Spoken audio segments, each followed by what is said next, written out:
नमस्कार, आप देख रहे हैं जेएमडी न्यूज और मैं हूं आपके साथ शुभांगी पांडे और आपका स्वागत है हमारे खास बुलेटिन देश और दुनिया में, जहां हम प्रमुखता से बात करेंगे देश और दुनिया की खबर की। चलिए रुक करते हैं खबरों का। यूक्रेन से जंग के बीच रूस आज 77वां विजय दिवस मना रहा है। विजयी परेड में राष्ट्रपति व्लादिमीर पुतिन ने अपना भाषण यूक्रेन के इलाकों के नाम को लेकर शुरू किया। यहाँ पुतिन ने डोनबास, खार्किव और मारिउपोल का जिक्र किया। पुतिन ने यूक्रेन के खिलाफ की गई कार्रवाई को जायज भी ठहराया। रूस के विजय दिवस के मौके पर पुतिन ने नाटो को भी घेरा। पुतिन बोले कि नाटो रूस की सीमाओं के जरिए इसके लिए खतरा पैदा करने की कोशिश कर रहा था।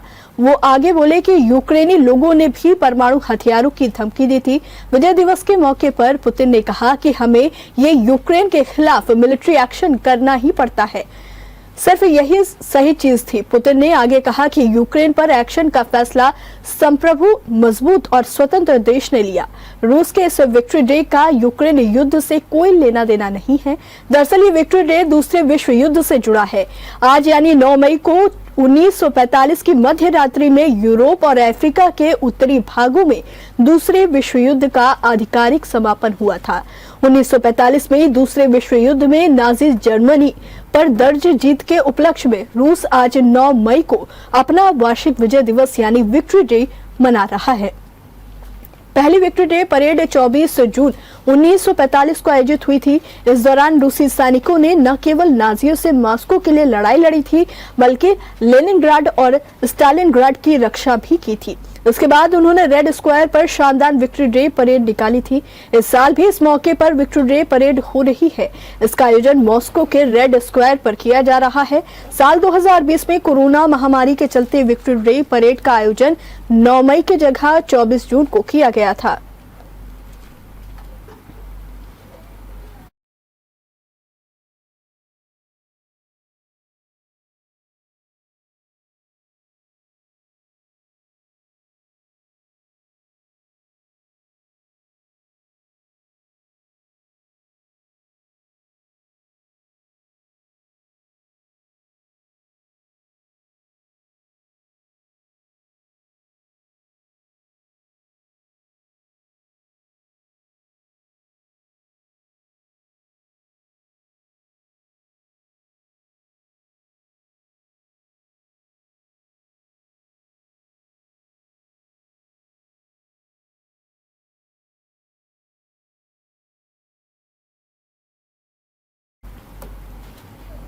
ब्रिटेन की राजधानी लंदन में एक इवेंट में यूक्रेन के राष्ट्रपति व्लादिमीर जेलेंस्की की एक जैकेट नीलाम की गई।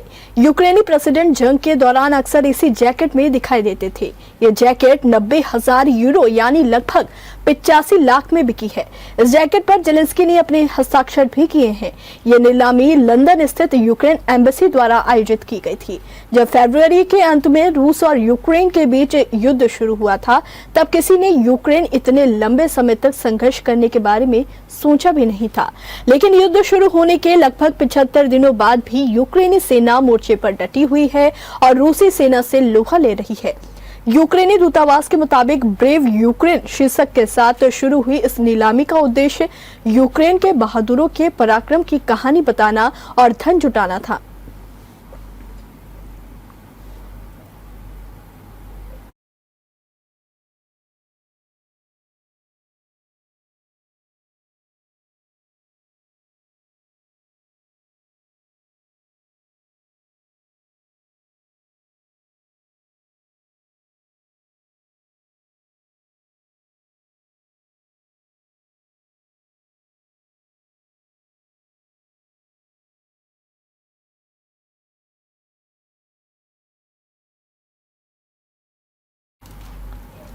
श्रीलंका मौजूदा समय में अपने इतिहास के सबसे बुरे दौर से गुजर रहा है। आलम यह है कि श्रीलंका मौजूदा समय में विदेशों से लिए गए किसी भी कर्ज को समय से उतारने की स्थिति में नहीं है। यहाँ के आर्थिक हालात बेहद खराब हो चुके हैं। चीन के कर्जे को चुकाने के लिए ही श्रीलंका को दोबारा उसी से कर्ज लेना पड़ रहा है। इस बीच श्रीलंका ने बांग्लादेश से मिले कर्ज को चुकाने में भी असमर्थता व्यक्त की है। इसके बाद बांग्लादेश ने बड़ा फैसला लेते हुए श्रीलंका को दिए $20 करोड़ के कर्ज को चुकाने के लिए 1 वर्ष का समय और दिया है। सूत्रों के मुताबिक बांग्लादेश बैंक डायरेक्टर्स के बीच हुई एक अहम बैठक के बाद ये फैसला लिया गया है। सेंट्रल बैंक के प्रवक्ता सिराजुल इस्लाम ने इसकी जानकारी देते हुए बताया कि श्रीलंका को दिए गए कर्ज की अदायगी की समय सीमा को बढ़ा दिया गया है। हालांकि इस दौरान अन्य शर्तों में किसी तरह का कोई बदलाव नहीं किया गया। बता दें कि बांग्लादेश ने पहली बार किसी दूसरे देश को कर्ज दिया था। ये कर्ज मई 2021 में किए गए एक समझौते के बाद दिया गया था। इस डील के मुताबिक श्रीलंका को इस कर्ज को 3 महीने के अंदर चुकाना था, लेकिन देश में उपजे वित्तीय और राजनीतिक संकट के चलते श्रीलंका इसमें पूरी तरह से नाकाम साबित हुआ। इसी वजह से बांग्लादेश ने कर्ज अदायगी की मियाद को बढ़ा दिया है। बता दें कि बीते गुरुवार को बांग्लादेश ने श्रीलंका को इमरजेंसी मेडिकल सप्लाई भी भेजी थी। आजादी के बाद से श्रीलंका के सामने पहली बार ऐसा संकट आया है। एक टोकन हैंडओवर सेरेमनी के दौरान स्टेट गेस्ट हाउस पद्मा में बांग्लादेशी विदेश मंत्री AK अब्दुल मोमिन और स्वास्थ्य मंत्री जाहिद मलिक ने बांग्लादेश में मौजूद Sri Lanka high commissioner Sudarshan DS सेनविराटने को दवाओं के कुछ बॉक्स सौंपे थे। इस मौके पर मोमिन ने कहा कि ये उनके देश की तरफ से श्रीलंका को एकजुटता और मित्रता का परिचायक है। उनके मुताबिक दोनों ही देश आपसी संबंधों के बीच 50 वर्ष पूरे कर रहे हैं।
तो लगातार जिस तरीके से श्रीलंका के हालात हैं उस बीच में बांग्लादेश ने श्रीलंका को राहत दी है। आपको बता दें कि श्रीलंका को जो बांग्लादेश ने कर्ज दिया था उसकी मियाद बढ़ा दी है, उसको चुकाने की जो मियाद है उसको बढ़ा दिया गया है। आपको बता दें इमरजेंसी के बीच बांग्लादेश ने श्रीलंका को राहत दी है। इस बीच आपको बता दें कि श्रीलंका को करीब एक बड़ी खेप सौंपी गई है दवाइयों की, जो इस समय उसके लिए काफी बड़ी बात है। आपको बता दें कि ये जो ब्याज की समय था उसको 1 वर्ष कर दिया गया है, यानी कि अब श्रीलंका को बांग्लादेश से लिया कर्ज करीब 1 साल बाद बढ़ाना होगा।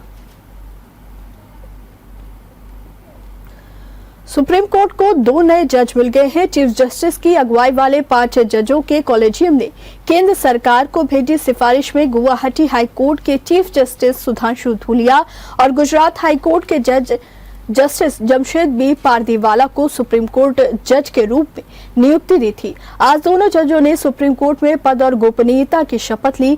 इसके साथ ही justice Dhulia Uttarakhand high court से सुप्रीम कोर्ट आने वाले दूसरे जज बन गए हैं। CJI NV रमणा की अध्यक्षता वाले कॉलेजियम में justice UU Lalit, justice Khanwilkar, justice Chandrachud और जस्टिस नागेश्वर राव हैं। सुधांशु धूलिया मूल रूप से उत्तराखंड के रहने वाले हैं और वो उत्तराखंड हाई कोर्ट के भी न्यायाधीश रह चुके हैं। बता दें कि सुप्रीम कोर्ट में 32 न्यायाधीश हैं। वर्तमान में 34 न्यायाधीशों की स्वीकृत संख्या में 2 रिक्तियां हैं। हालांकि कोर्ट जल्द ही इन रिक्तियों को भरने के लिए तैयार है, क्योंकि 10 मई और 7 जून को जस्टिस विनीत सरन और L नागेश्वर राव की सेवानिवृत्ति हो रही है। जस्टिस धूलिया का जन्म 10 अगस्त 1960 लेंसडाउन पौड़ी गढ़वाल में हुआ था और उनकी प्रारंभिक शिक्षा देहरादून और इलाहाबाद में हुई थी। वो सैनिक स्कूल लखनऊ के पूर्व छात्र हैं और उन्होंने इलाहाबाद विश्वविद्यालय से लॉ में स्नातक किया है। न्यायमूर्ति धूलिया 1986 में इलाहाबाद उच्च न्यायालय में बार में शामिल हुए और 2000 में इसके गठन पर अपने गृह राज्य उत्तराखंड में स्थानांतरित हो गए। वो उत्तराखंड उच्च न्यायालय में पहले मुख्य स्थायी वकील थे और बाद में उत्तराखंड राज्य के लिए एक अतिरिक्त महाधिवक्ता थे। उन्हें 2004 में एक वरिष्ठ अधिवक्ता के रूप में नामित किया गया था। वहीं नवंबर 2008 में उत्तराखंड के उच्च न्यायालय के न्यायाधीश के रूप में जस्टिस धूलिया को पदोन्नत किया गया था। बाद में 10 जनवरी 2021 को असम, मिजोरम, नागालैंड और अरुणाचल प्रदेश के उच्च न्यायालय के मुख्य न्यायाधीश बने।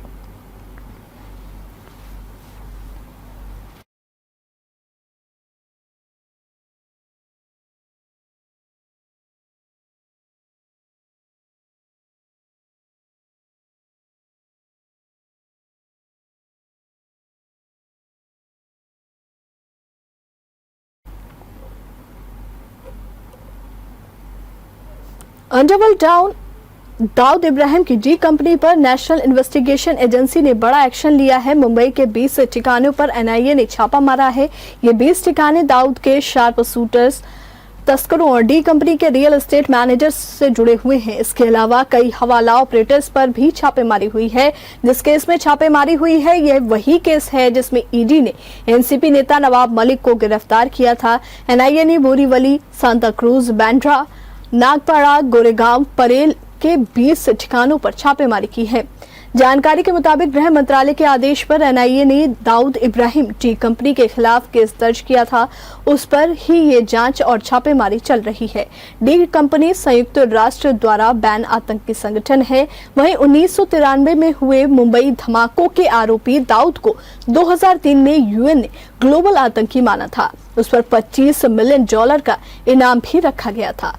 दाऊद इब्राहिम से जुड़े मामले की जांच गृह मंत्रालय ने फरवरी में 2022 में एनआईए को सौंपी थी। नेशनल इन्वेस्टिगेशन एजेंसी आतंक पर जांच करने वाली देश की सबसे बड़ी एजेंसी है। इससे पहले तक ईडी दाऊद से जुड़े मामलों की जांच कर रही थी। गृह मंत्रालय के मुताबिक डी कंपनी और दाऊद इब्राहिम भारत में terror funding, narco terror, drugs smuggling और फेक करेंसी का व्यापार कर आतंक फैलाने का काम कर रही है। इतना ही नहीं, दाऊद इब्राहिम और इसकी डी कंपनी लश्कर-ए-तैयबा, जैश-ए मोहम्मद और अलकायदा के जरिए भारत में आतंकी गतिविधियों को अंजाम दे रही है।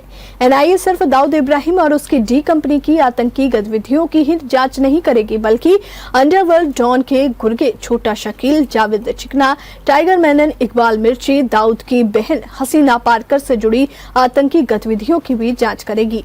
इस वक्त दाऊद इब्राहिम पाकिस्तान में छिपा हुआ है और कराची के एक पॉश इलाके में ठिकाने बदल बदल कर रहता है।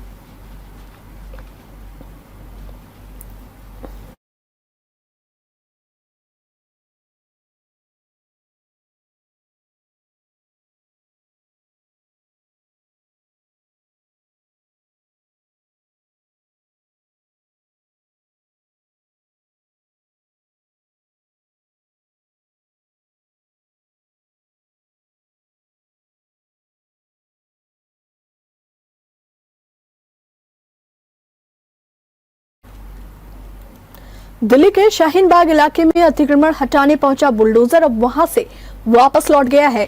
भारी हंगामे के बीच एमसीडी की तरफ से वहां सिर्फ खानापूर्ति की गई। एमसीडी कर्मचारियों ने वहां सिर्फ एक बिल्डिंग के बाहर लगी लोहे की रॉड्स को हटवाया जो वहां रेनोवेशन के काम के लिए लगी थी।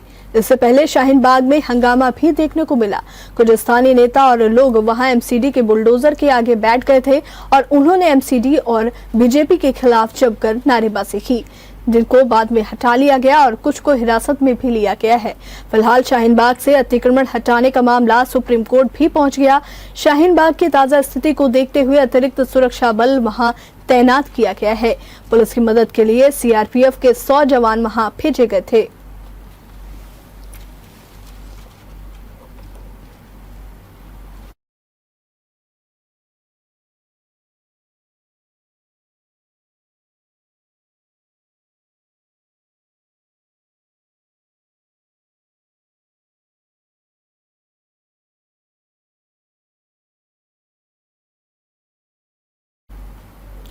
लखीमपुर में किसानों को रौंदने की घटना के बाद विवादों में आए केंद्रीय मंत्री अजय मिश्रा टेनी की मुश्किलें फिर से बढ़ सकती हैं।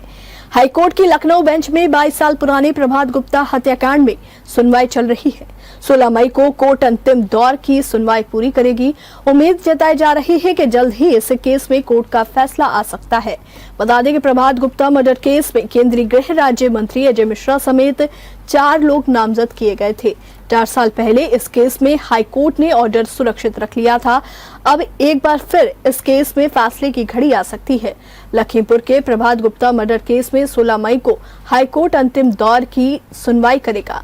बता दें कि इससे पहले अक्टूबर 2021 में लखीमपुर में किसानों को रौंदने की घटना में केंद्रीय मंत्री अजय मिश्रा के आरोपी बेटे आशीष मिश्रा को जेल में भेजा गया था।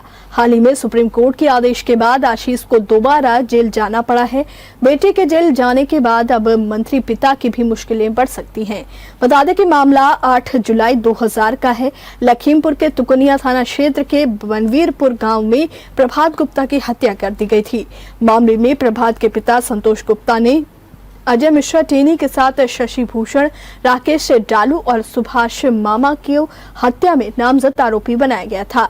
आरोप लगाया गया था कि प्रभात गुप्ता को दिन दहाड़े बीच रास्ते में पहले गोली अजय मिश्रा ने कनपट्टी पर मारी और दूसरी गोली सुभाष मामा ने सीने में मारी थी, जिसके बाद प्रभात की मौके पर ही मौत हो गई थी। लखीमपुर के तुकुनिया थाने में क्राइम नंबर 41/2000 धारा 302 और 34 के तहत केस दर्ज हुआ है, लेकिन एफआईआर दर्ज होने के कुछ ही दिन बाद केस बिना वादी की जानकारी के सीबीआईडी को ट्रांसफर कर दिया गया। प्रभात गुप्ता ने परिवार ने तत्कालीन मुख्यमंत्री राम प्रकाश गुप्ता से गुहार लगाई और 24 अक्टूबर 2000 को तत्कालीन सचिव मुख्यमंत्री आलोक रंजन ने केस की जांच सीबीसीआईडी से लेकर फिर लखीमपुर केस को दे दी।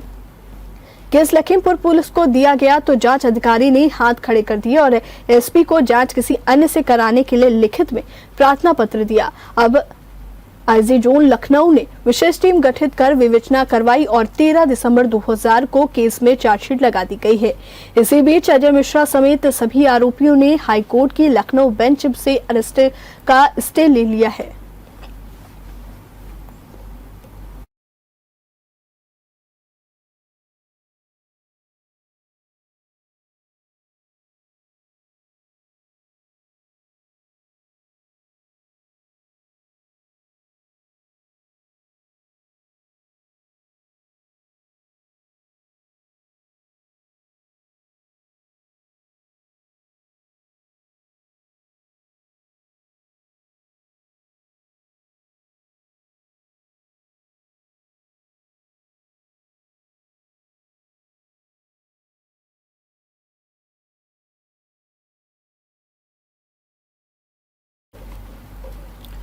कानपुर के गैंगस्टर विकास दुबे समेत उसके रिश्तेदारों की 23 संपत्तियों को जब्त कर लिया गया है।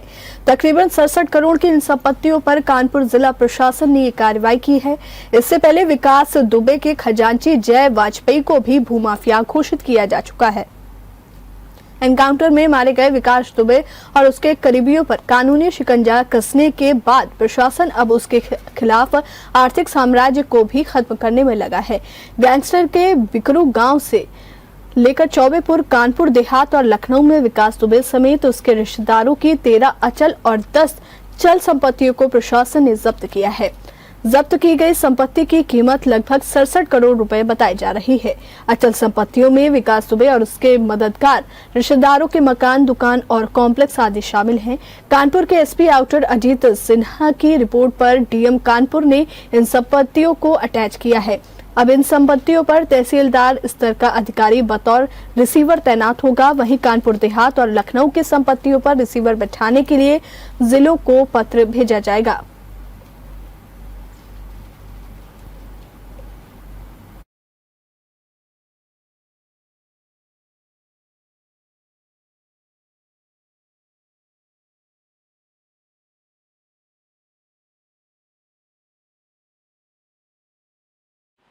बिकरू कांड से संबंधित जो मुख्य अभियुक्त था विकास दुबे और उनके परिवारजन के विरुद्ध में पुलिस अधीक्षक कानपुर आउटर की आख्या के क्रम में न्यायालय कानपुर नगर जिला मजिस्ट्रेट गैंगस्टर एक्ट की 14(1) धारा के अंतर्गत हम लोगों ने इनकी चल अचल संपत्ति को जब्तीकरण के आदेश निर्गत किए हैं। ये वही चल अचल संपत्तियां हैं जिनको इनके द्वारा अवैध रूप से इनका अर्जन किया गया था और इनके आय के स्रोत के बारे में कोई स्थिति स्पष्ट नहीं थी। पुलिस की आख्या के क्रम में ये जब्तीकरण और अटैचमेंट की कार्रवाई की गई है। इसमें तहसीलदार जो हैं वो रिसीवर के रूप में नियुक्त किए गए हैं। इसमें यह भी अवगत कराना है कि ये चल अचल संपत्तियां न केवल कानपुर नगर जनपद में बल्कि कानपुर देहात जनपद और जनपद लखनऊ में भी स्थित हैं। तो संबंधित जिलाधिकारी गणों को भी हम लोगों के द्वारा पत्राचार किया गया है और वहाँ भी उनसे अनुरोध किया गया है कि वहाँ स्थानीय स्तर पर एसडीएम स्तर का अधिकारी या तहसीलदार नियुक्त किया जाए और जल्द से जल्द इस पूरे प्रॉपर्टी की कुर्की की जाए। इन सभी संपत्तियों का आकलन कराया गया और आकलन में इसकी जो लागत आई है वो मूल मालियत जो आई है वो लगभग 67 करोड़ है। ये एक मुकदमा अपराध संख्या 130/18 था, गैंगस्टर एक्ट का मुकदमा, जो बिकरू कांड का कुख्यात गैंगस्टर विकास दुबे था, जिसकी पुलिस मुठभेड़ में जिसकी मृत्यु हुई है।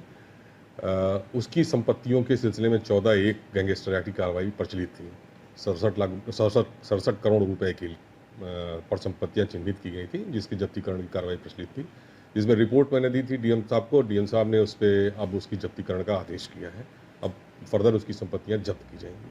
कहाँ की संपत्ति जब्त हो जाएगी? इसमें बिकरू में है, लखनऊ में है, शिवली में है, कानपुर देहात में, और इसकी पत्नी के नाम से, इसकी माँ के नाम से, इसके रिश्तेदारों के नाम से ये ज़मीनें हैं।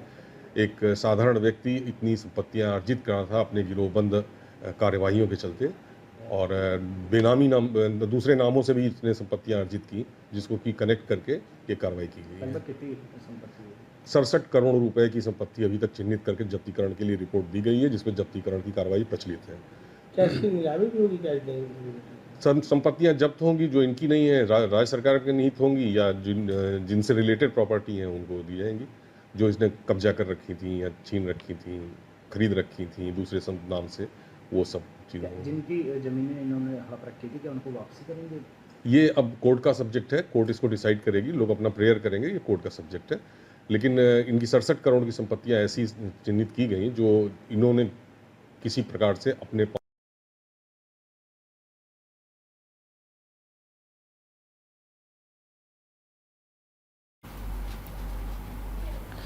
और यहाँ रुकते हैं एक छोटे से ब्रेक के लिए। ब्रेक के बाद भी खबरों का सिलसिला जारी रहेगा। ब्रेक के बाद स्वागत है आपका। बढ़ते हैं खबरों की ओर। मध्य प्रदेश में बहनों के भैया और बच्चों के मामा मुख्यमंत्री शिवराज सिंह चौहान के पास चिट्ठियों की बाढ़ से आ गई है। प्रदेश भर की बेटियों ने 50,000 से ज्यादा हाथ से लिखी चिट्ठियां सीएम शिवराज के नाम भेजी हैं। खुद मुख्यमंत्री ने ही ये जानकारी दी है। सीएम शिवराज ने बताया कि प्रदेश की 50,000 से अधिक बेटियों ने आज चिट्ठी लिखकर लाडली लक्ष्मी योजना का लाभ मिलने से अपनी अध्ययन यात्रा को सुगम बताते हुए आभार व्यक्त किया है। इन चिट्ठियों को पाकर गदगद सूबे के मुखिया ने कहा कि बेटियों, मेरे रहते हुए तुम्हारी पढ़ाई की राह में कोई बाधा नहीं आ पाएगी। तुम पढ़ो, आगे बढ़ो। मेरी शुभकामनाएं, आशीर्वाद तुम्हारे साथ हैं। प्रदेश की एक मासूम मैरीन खान से भी अपना एक पत्र मामा के नाम भेजा और उसमें बेटियों पर स्वलिखित कविता लिखी थी। साथ ही चिट्ठी में लाडली लक्ष्मी योजना के बारे में समाज के नजरिए में आए परिवर्तन की बात कही। सीएम ने इस खास चिट्ठी को पढ़कर मैरीन से फोन कॉल पर बात भी की और काफी प्रसन्नता व्यक्त की। बता दें कि सीएम शिवराज ने लाडली लक्ष्मी योजना 2.0 योजना की शुरुआत की है। इसके तहत 12वीं पास करके कॉलेज में जाने वाली छात्राओं को 25,000 रुपए मिलेंगे। अलग से 2 किश्तों में ये राशि दी जाएगी। एडमिशन लेने पर 12,500 और इतने ही रुपए पढ़ाई पूरी करने पर दिए जाएंगे। वहीं मेडिकल कॉलेज, IIT, IIM में पढ़ने वाली छात्राओं को पूरी फीस राज्य सरकार भरेगी। मुख्यमंत्री शिवराज सिंह चौहान ने ऐलान किया कि जिन ग्राम पंचायतों में लड़कियों का सम्मान होगा, जहां एक भी बाल विवाह नहीं होगा, लाडली बालिकाओं का 100% प्रवेश होगा, सभी का टीकाकरण होगा, कोई लाडली कुपोषित नहीं होगी और कोई भी बालिका अपराध नहीं होगा, ऐसी पंचायतों को लाडली लक्ष्मी पंचायत योजना घोषित किया जाएगा।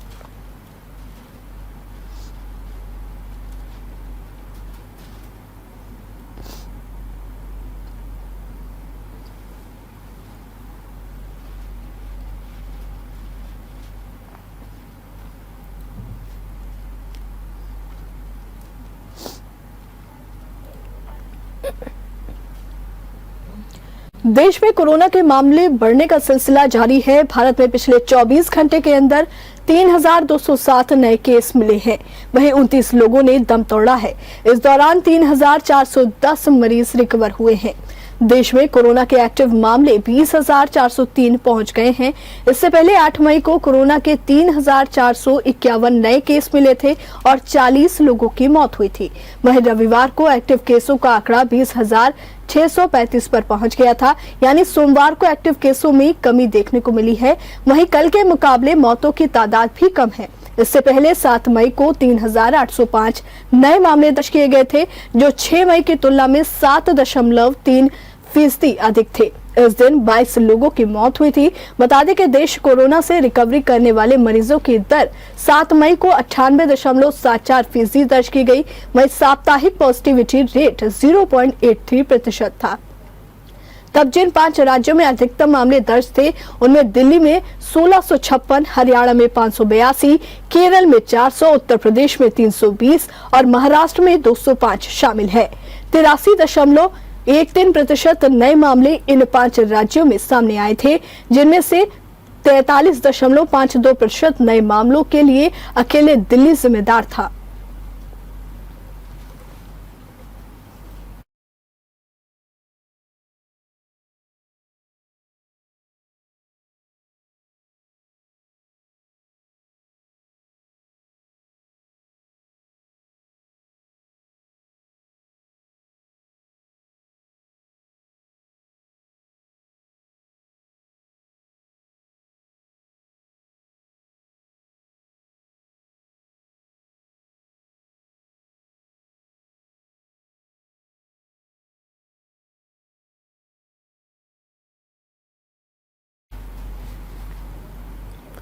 गुजरात में कोरोना के मरीज बढ़ते ही जा रहे हैं। वहां अहमदाबाद में मौजूद नेशनल इंस्टीट्यूट ऑफ डिजाइन में कोविड के 24 मरीज मिले हैं। वहीं 173 को क्वारंटीन किया गया है।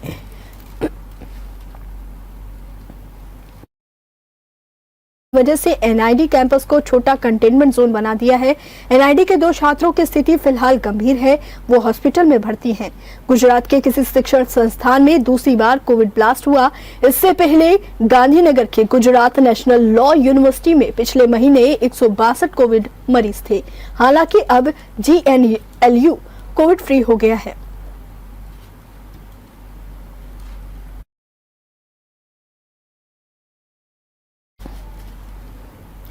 कुछ दिन की राहत के बाद एक बार फिर भीषण गर्मी और लू का प्रकोप देश के कई राज्यों में लौट रहा है। मौसम विभाग के मुताबिक राजस्थान, उत्तर मध्य महाराष्ट्र, विदर्भ, पश्चिम मध्य प्रदेश, दक्षिण हरियाणा और दिल्ली और पंजाब में लू के थपेड़े फिर लोगों को परेशान करेंगे। आईएमडी ने राष्ट्रीय राजधानी दिल्ली और एनसीआर में अगले 5 तक हीटवेव की चेतावनी दी है। अगर आज के तापमान की बात करें तो दिल्ली में 9 मई को न्यूनतम तापमान 25 डिग्री और अधिकतम तापमान 41 डिग्री है। वहीं गुजरात के अहमदाबाद में न्यूनतम तापमान 29 डिग्री और अधिकतम तापमान 42 डिग्री है। उत्तर भारत के राज्यों में हीटवेव के बीच अधिकतर तापमान में बढ़ोतरी से गर्मी और सताएगी। आईएमडी के पूर्वानुमान के मुताबिक 44 डिग्री सेल्सियस तक अधिकतम तापमान है। वहीं उत्तर प्रदेश की राजधानी लखनऊ में न्यूनतम तापमान 27 डिग्री और अधिकतम तापमान 38 डिग्री तक रहने की संभावना है, जबकि गाजियाबाद में न्यूनतम तापमान 26 डिग्री और अधिकतम तापमान 41 डिग्री रह सकता है। मौसम विभाग के मुताबिक विदर्भ, पश्चिम मध्य प्रदेश, राजस्थान के कुछ इलाकों में 9 से 12 मई तक हीट वेव की चेतावनी है। वहीं दक्षिण हरियाणा, दिल्ली और पंजाब में 10 से 14 मई के बीच हीटवेव की आशंका है। मौसम विभाग के मुताबिक पोर्ट ब्लेयर से करीब 380 किलोमीटर दूर पश्चिम में गहरे दबाव का क्षेत्र चक्रवाती आसानी से बदल चुका है। इस तूफान का असर बंगाल, आंध्र प्रदेश और उड़ीसा में देखने को मिल रहा है। इन राज्यों में तेज बारिश के साथ आंधी तूफान की आशंका है। तूफान के अलर्ट के बीच बंगाल सरकार ने किसानों के लिए एडवाइजरी जारी कर दी है। वहीं आंध्र प्रदेश और बंगाल के मछुआरों को भी समुद्र में नहीं जाने की सलाह दी गई है।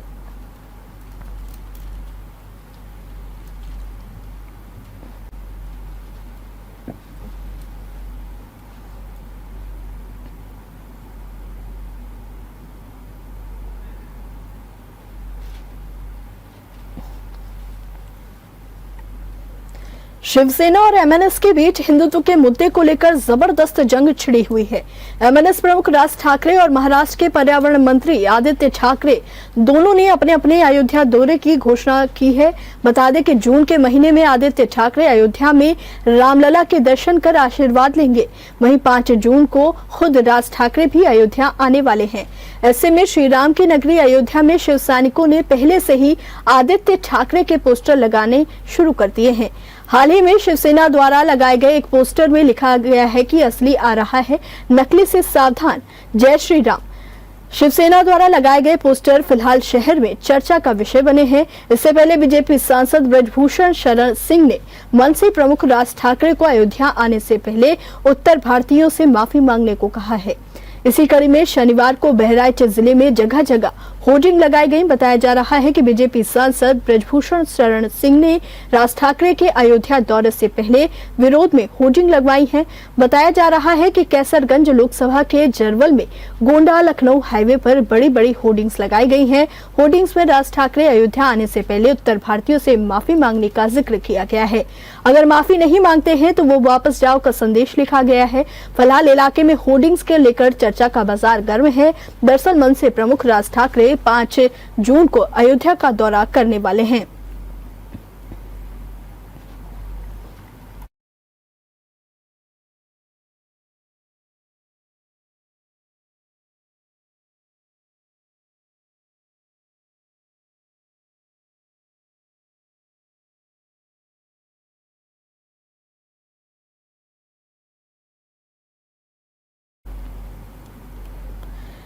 विदेशी कोषों की बिकवाली जारी रहने और विदेशी बाजारों में अमेरिकी मुद्रा की मजबूती के चलते रुपया शुरुआती कारोबार में अमेरिकी मुद्रा के मुकाबले 52 पैसे की गिरावट के साथ सर्वकालिक निचले स्तर 77.45 पर आ गया है।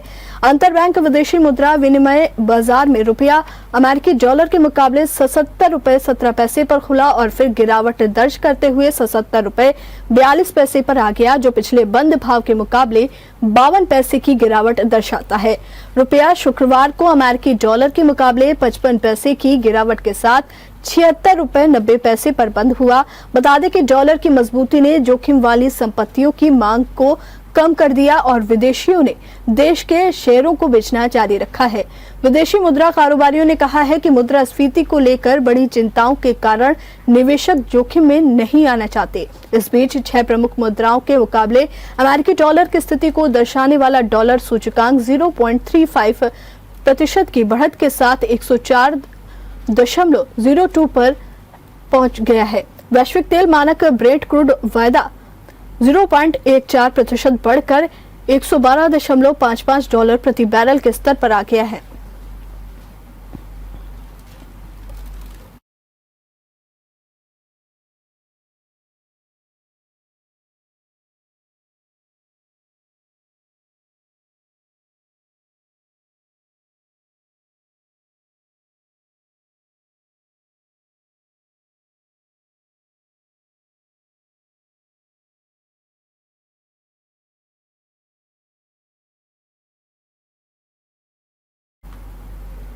ईपीएफओ ने पेंशनर्स को होने वाली दिक्कतें कम करने के लिए नई पहल की है। आजादी के अमृत महोत्सव के तहत की जा रही पहल के तहत ईपीएफओ की तरफ से रिटायर हो रहे कर्मचारियों को कुछ नई सुविधाएं दी जा रही हैं। ईपीएफओ ने न सिर्फ लाइफ सर्टिफिकेट सबमिट करने की डेडलाइन की शर्त को हटा दिया है, बल्कि अब कर्मचारी को रिटायरमेंट के दिन ही पेंशन पेमेंट ऑर्डर देने की व्यवस्था की गई है। ईपीएफओ ने एक ताजा ट्वीट में बताया कि ईपीएफओ द्वारा निर्बाध सेवा अंशदाता सेवानिवृत्ति के दिन पेंशन भुगतान आदेश पीपीओ प्राप्त कर सकेंगे। सभी क्षेत्रीय कार्यालय प्रयास सेवानिवृत्ति के दिन पीपीओ जारी करने की कोशिश नामक मानसिक वेबिनार का आयोजन कर रहे हैं। 3 माह के भीतर सेवानिवृत्ति हो रही कर्मचारियों को वेबिनार में मार्गदर्शन और प्रशिक्षण के लिए नियोक्ताओं के साथ आमंत्रित किया जा रहा है। इस पहल से हर साल रिटायर होने वाले लगभग 3 लाख कर्मचारी लाभान्वित होंगे। इससे पहले ईपीएफओ ने बताया था कि अब पेंशनर्स पूरे साल के दौरान कभी भी लाइफ सर्टिफिकेट यानी जीवन पत्र जमा कर सकते हैं। जो अगले 1 साल के लिए वैलिड होगा। पेंशनर्स को हर साल जीवन प्रमाण पत्र जमा करना पड़ता है। ऐसा नहीं करने पर पेंशन के रुक जाने का खतरा रहता है। ईपीएफओ के अनुसार ईपीएस 95 के पेंशनर बिना किसी डेडलाइन के साल में कभी भी अपना लाइफ सर्टिफिकेट जमा कर सकते हैं। ये सर्टिफिकेट जमा करने की तारीख से अलग 1 साल के लिए वैलिड होगा। यानी यदि कोई पेंशनर 15 अप्रैल 2022 को अपना लाइफ सर्टिफिकेट जमा करता है तो अगली बार उसे 15 अप्रैल 2023 से पहले कभी भी लाइफ सर्टिफिकेट जमा करना पड़ेगा।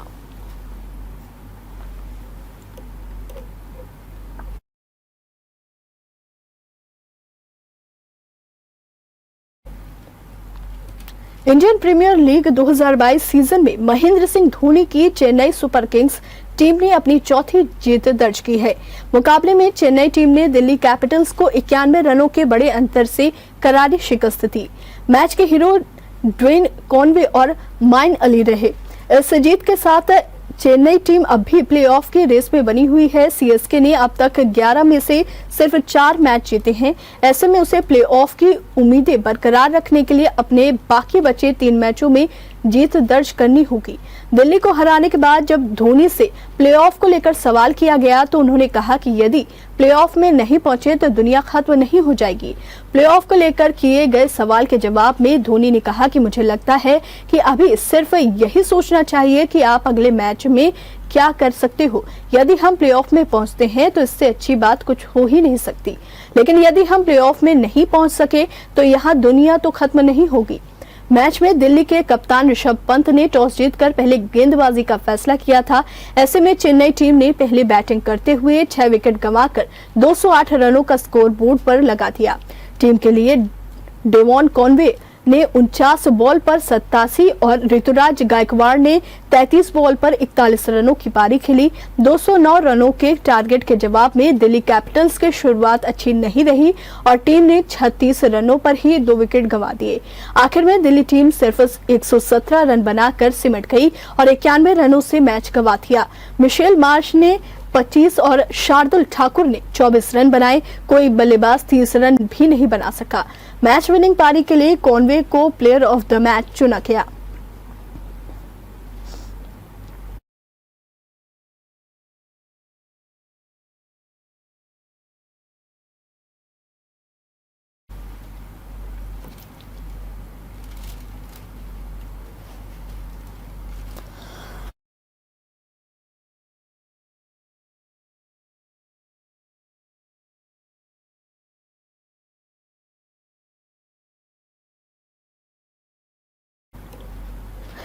फैंस के दिलों पर राज करने वाली बॉलीवुड एक्ट्रेस आलिया भट्ट इन दिनों हेटर्स के निशाने पर हैं।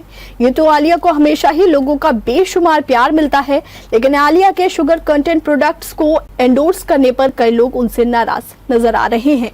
उन्हें इस बात के लिए खरी खोटी सुना रहे हैं। दरअसल आलिया भट्ट अपनी पर्सनल लाइफ में शुगर को अपनी डाइट से काफी दूर रखती हैं। आलिया जब अपनी फिल्म कलंक के प्रमोशन के लिए द कपिल शर्मा शो में आई थी तो उन्होंने बताया था कि शुगर सेहत के लिए कितनी नुकसानदायक है। शुगर प्रोडक्ट्स को लेकर आलिया के इसी रुख पर लोग नाराज नजर आ रहे हैं। आलिया कई ऐसे विज्ञापन करती हैं जिसके चलते शुगर ड्रिंक और शुगर प्रोडक्ट्स को लेकर एंडोर्स करने पर लोग आलिया पर भड़क रहे हैं और उन्हें ट्रोल भी कर रहे हैं।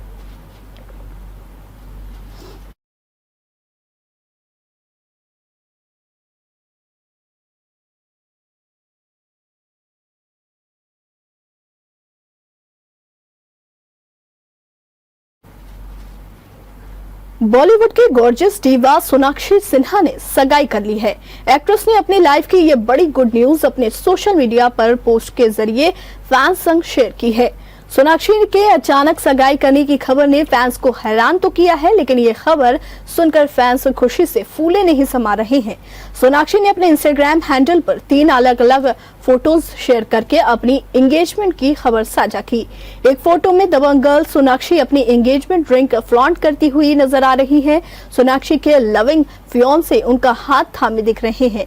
हालांकि सोनाक्षी के लविंग पार्टनर कौन है, इस पर अभी भी सस्पेंस बरकरार है, क्योंकि एक्ट्रेस ने अपने पार्टनर का चेहरा फोटोज में रिवील नहीं किया। सोनाक्षी दूसरी फोटो में अपने पार्टनर के कंधे पर प्यार से हाथ रखकर पोज देती हुई नजर आ रही हैं। वहीं तीसरी तस्वीर में सोनाक्षी अपने पार्टनर का हाथ थामे हुए मुस्कुरा रही हैं। सोनाक्षी की $1 मिलियन स्माइल उनकी खुशी का इजहार कर रही हैं। भले ही सोनाक्षी ने अपने पार्टनर के नाम का खुलासा नहीं किया है, लेकिन फियांसे संग सोनाक्षी के रोमांटिक पोज दोनों के रिश्ते की गहराइयों को बखूबी बयां कर रहे हैं। सोनाक्षी ने फैंस संग ये गुड न्यूज शेयर करते हुए कैप्शन में अपनी खुशी और एक्साइटमेंट भी जाहिर की है। सोनाक्षी ने सभी फोटोज एक ही कैप्शन के साथ शेयर की हैं। एक्ट्रेस ने लिखा है कि मेरे लिए ये बड़ा दिन है, मेरे सबसे बड़े सपनों में से एक सपना सच हो रहा है और इसे आपके साथ शेयर करने का मैं इंतजार नहीं कर सकती हूँ।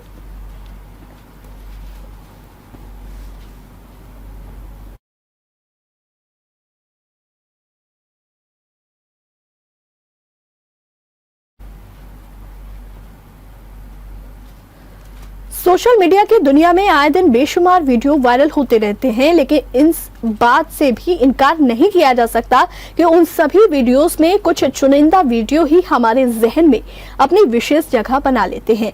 और आज इस रिपोर्ट में हम आपको एक ऐसे ही शानदार वीडियो से रूबरू कराने जा रहे हैं, जैसे यूं समझ लीजिए कि अभी सोशल मीडिया की दुनिया में अभी तहलका मचा कर रखा हुआ है। इस वीडियो को देखने के बाद लोग बिना प्रतिक्रियाओं की बारिश किए बिना रह नहीं पा रहे हैं। अब ऐसी स्थिति में आपका इस वीडियो को देखने के बाद आप अपनी प्रतिक्रियाओं में किन शब्दों का इस्तेमाल करते हैं, ये तो फिलहाल आने वाला वक्त ही बताएगा। लेकिन उससे पहले कि आप कुछ भी अपनी प्रतिक्रियाओं में कहें, आइए हम आपको दिखाते हैं वो वीडियो जो कि अभी सोशल मीडिया पर काफी तेजी से वायरल हो रहा है।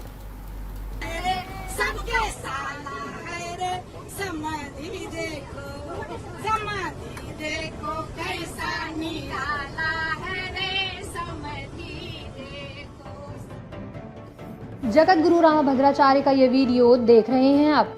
कैसा निराला है रे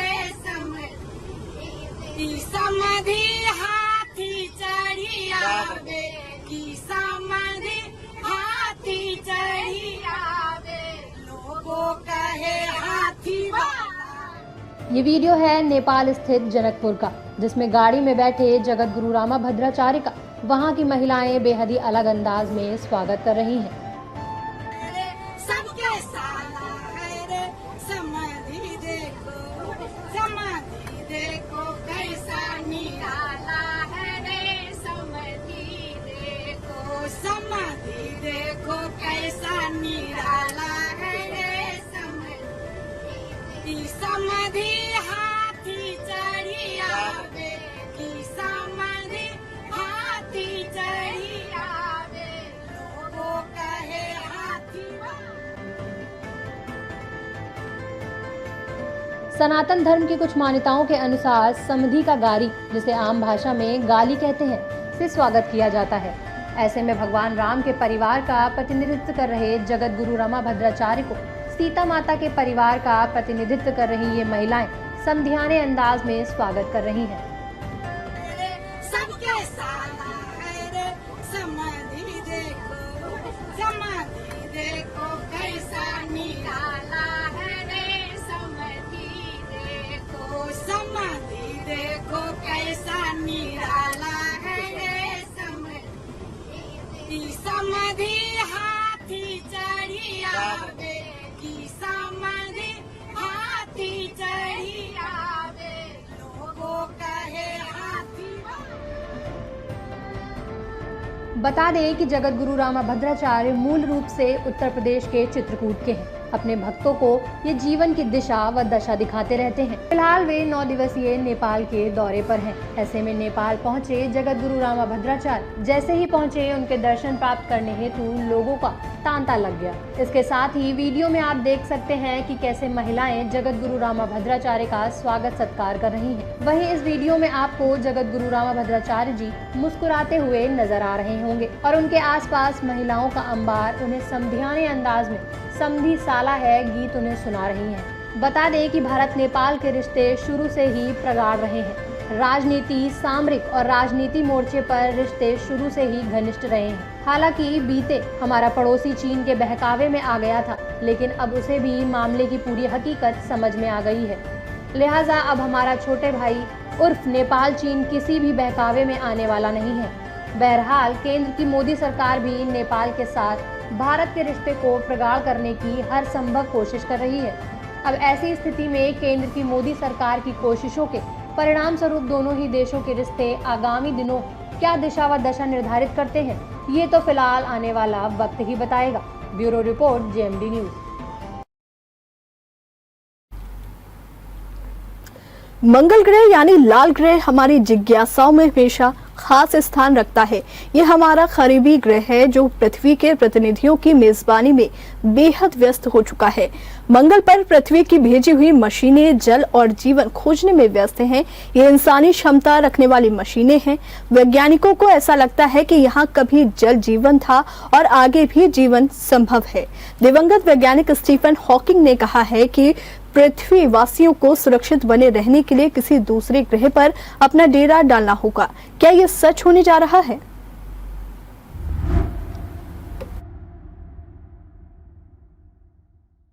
धरती के वैज्ञानिकों ने मंगल ग्रह को समझने की शुरुआत 60 के दशक से ही कर दी थी।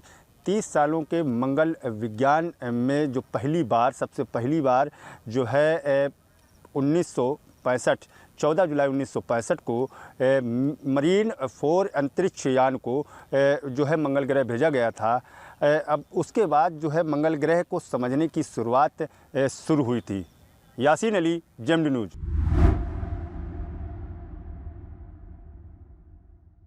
बीसवीं शताब्दी में मंगल को एक सूखा ग्रह माना जाता था, जो 2001 में बदल गया जब मार्स ओडिसी अंतरिक्ष यान पर गामा रे स्पेक्ट्रोमीटर ने एक आकर्षक हाइड्रोजन हस्ताक्षर का पता लगाया, जो पानी की बर्फ की उपस्थिति का संकेत देता था। वीडियो जर्नलिस्ट निरुमिशा के साथ अभिनव शुक्ला, जेएमडी न्यूज़, कानपुर। जिसके बाद पानी की उपस्थिति का परीक्षण करने के लिए नासा ने 2007 में मंगल ग्रह के दक्षिणी ध्रुव के पास उतरने के लिए एक अंतरिक्ष यान भेजा। अंतरिक्ष यान ने अपने रोबोटिक हाथ से लैंडर के चारों ओर मिट्टी का अध्ययन किया और पहली बार किसी भी अस्पष्टता के बिना मंगल पर पानी की उपस्थिति को स्थापित करने में वो यान सफल रहा।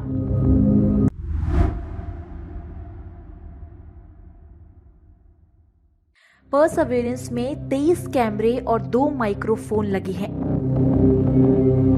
इसके मास्ट में लगा मास्ट कैम Z ऐसे टारगेट्स पर जूम करेगा जहां वैज्ञानिक दृष्टि से रोचक खोज की संभावना हो। मिशन की साइंस टीम परसेवरेंस के सुपर कैम को इस टारगेट पर लेजर फायर करने की कमांड देगी, जिससे एक प्लाज्मा क्लाउड जनरेट होगा। इसके एनालिसिस से टारगेट की केमिकल बनावट को समझा जा सकेगा। अगर इसमें कुछ जरूरी मिला तो रोवर की रोबोटिक आर्म आगे का काम करेगी।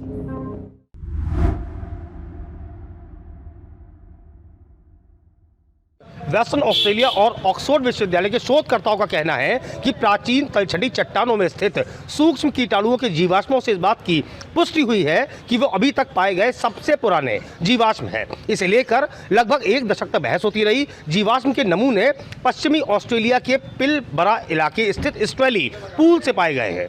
यहाँ सूक्ष्म कीटाणु मरने के बाद स्फटिक कणों के बीच सुरक्षित हो गए थे। साल 2002 में इसी क्षेत्र में मात्र 35 किलोमीटर दूर काम करने वाले वैज्ञानिकों के एक अन्य दल को बैक्टीरिया जीवाश्म मिले थे। लेकिन इस दावे को कुछ वैज्ञानिकों ने ये कहते हुए खारिज कर दिया था कि ये बैक्टीरिया के जीवाश्म नहीं बल्कि पत्थरों के खनिजीकरण का नतीजा है।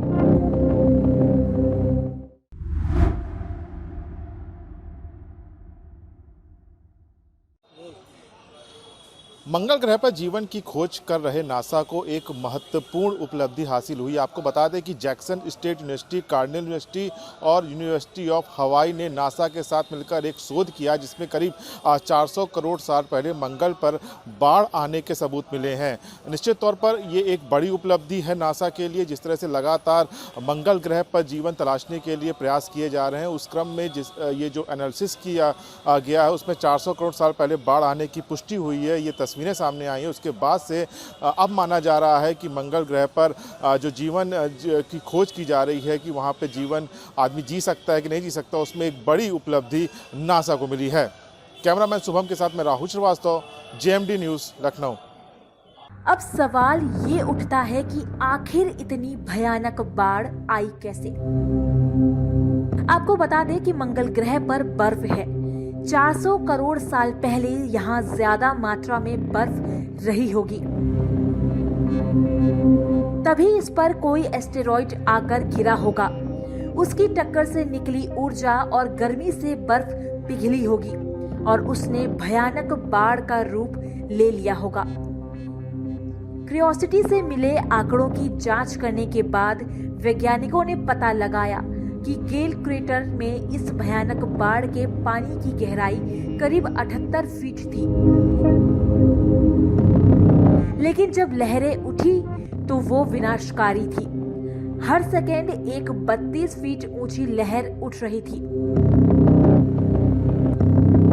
इतनी ऊंची लहर अगर किसी जगह उठे तो वहां उससे होने वाली तबाही भयानक हो सकती है। इस स्टडी को करने वाले शोधकर्ता अल्बर्टो जी फेरेन ने बताया कि 400 करोड़ साल पहले मंगल ग्रह पर जीवन के अंश थे। इनका स्वरूप बेहद सूक्ष्म रहा होगा, यानी माइक्रोबियल जीव यहाँ रहते होंगे। यहाँ पर बाढ़ के समय कुछ लहरें 30 फीट ऊंची उठी थी। पानी की लहर का फैलाव 450 फीट तक था। इन लहरों की वजह से मंगल ग्रह की सतह पर निशान पड़ गए हैं। ये निशान लहरों के हैं। इनका अध्ययन करने पर पता चला कि गेल क्रेटर में पानी कहां-कहां और कितनी मात्रा में आया होगा। साथ ही वैज्ञानिकों को ये भी पता चला कि ये पानी कितने दिन तक यहाँ पर रुका रहा होगा, क्योंकि बड़ी लहरों के निशान भी गेल क्रेटर की चट्टानों और मिट्टी पर मिले हैं। इन्हें वैज्ञानिक मेगा रिप्लस या एंटीड्यून्स कह रहे हैं। ग्रह पर जीवन के अंश थे। इनका स्वरूप बेहद सूक्ष्म रहा होगा, यानी माइक्रोबियल जीव यहाँ रहते होंगे। यहाँ पर बाढ़ के समय कुछ लहरें 30 फीट ऊंची उठी थी। पानी की लहर का फैलाव 450 फीट तक था। इन लहरों की वजह से मंगल ग्रह की सतह पर निशान पड़ गए हैं। ये निशान लहरों के हैं। इनका अध्ययन करने पर पता चला कि गेल क्रेटर में पानी कहां-कहां और कितनी मात्रा में आया होगा। साथ ही वैज्ञानिकों को ये भी पता चला कि ये पानी कितने दिन तक यहाँ पर रुका रहा होगा, क्योंकि बड़ी लहरों के निशान भी गेल क्रेटर की चट्टानों और मिट्टी पर मिले हैं। इन्हें वैज्ञानिक मेगा रिप्लस या एंटीड्यून्स कह रहे हैं।